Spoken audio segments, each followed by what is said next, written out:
केंद्रीय परिवहन मंत्री नितिन गडकरी इन दिनों अपनी ग्रीन हाइड्रोजन कार को लेकर सुर्खियों में बने हुए हैं। इस कार की सबसे बड़ी खूबी यह है कि ये कार पेट्रोल डीजल से नहीं बल्कि हाइड्रोजन से चलती है। क्या है green hydrogen?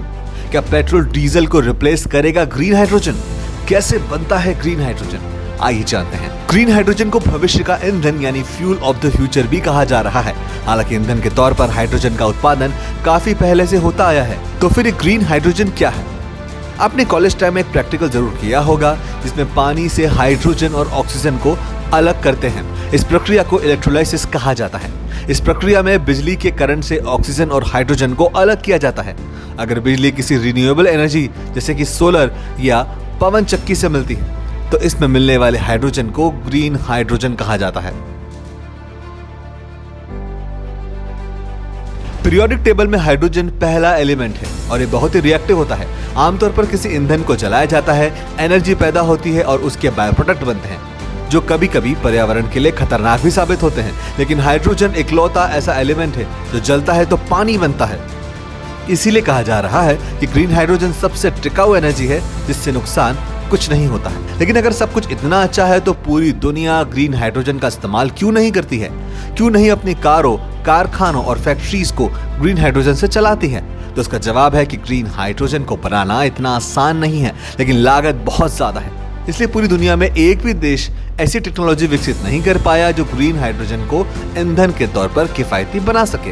Energy resources institute के मुताबिक अभी 1 किलो हाइड्रोजन को बनाने में औसतन $5 से $6 खर्च होता है। इसलिए कोई भी इंडस्ट्री इतनी महंगी लागत को झेल नहीं सकती। अगर लंबी अवधि में ग्रीन हाइड्रोजन का इस्तेमाल करना है तो इसकी कीमतों को कम से कम $2 प्रति किलो के आसपास करना होगा। रिलायंस इंडस्ट्रीज के चेयरमैन मुकेश अंबानी को ग्रीन हाइड्रोजन में भविष्य दिखता है, इसलिए उन्होंने कहा भी है कि इसकी कीमतें $1 प्रति किलो के आसपास होनी चाहिए। लेकिन ये इतना आसान नहीं होगा। इसके लिए बड़े पैमानों पर इलेक्ट्रोलाइजर्स की मैन्युफैक्चरिंग करना होगी। अभी भारत में सिर्फ मुट्ठी भर कंपनियां हैं जो इलेक्ट्रोलाइजर्स का उत्पादन करती है जिसका इस्तेमाल ग्रीन हाइड्रोजन को पैदा करने में किया जाता है। हाइड्रोजन के साथ दूसरी सबसे बड़ी दिक्कत यह है कि ये गजब का रिएक्टिव होता है।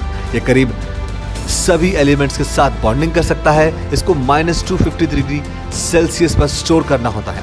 सामान्य मेटल कंटेनर इसको संभाल ही नहीं सकता क्योंकि इसका लीकेज बहुत तेजी से होता है। यानी स्टोरेज का खर्चा भी काफी ज्यादा है। लेकिन ऐसा नहीं है कि देश में ग्रीन हाइड्रोजन उत्पादन पर काम नहीं हो रहा। इंडियन ऑयल कॉर्पोरेशन यानी IOC मथुरा रिफाइनरी में देश का पहला ग्रीन हाइड्रोजन प्लांट बन रहा है। अगर भारत ग्रीन एनर्जी का बड़े पैमाने पर उत्पादन करने का एक इकोसिस्टम तैयार कर लेता है तो भविष्य के लिए ये साफ, सुरक्षित और किफायती ईंधन साबित होगा जो पेट्रोल, डीजल या कोयले जैसे ईंधनों पर निर्भरता को कम भी करेगा, साथ ही पर्यावरण को बचाएगा भी। इंटरनेशनल एनर्जी एजेंसी यानी IEA की एक रिपोर्ट के मुताबिक सभी देशों को ग्रीन एनर्जी में निवेश को बढ़ाना चाहिए।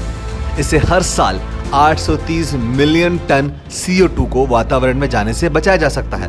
हाइड्रोजन को उन सेक्टर्स में इस्तेमाल किया जा सकता है जो अभी इससे अछूते हैं, जैसे कि ट्रांसपोर्ट, बिल्डिंग और पावर जनरेशन। ये वीडियो आपको कैसा लगा हमें कमेंट्स करके जरूर बताएं और साथ ही ऐसे ही लेटेस्ट अपडेट्स के लिए चैनल को सब्सक्राइब करें।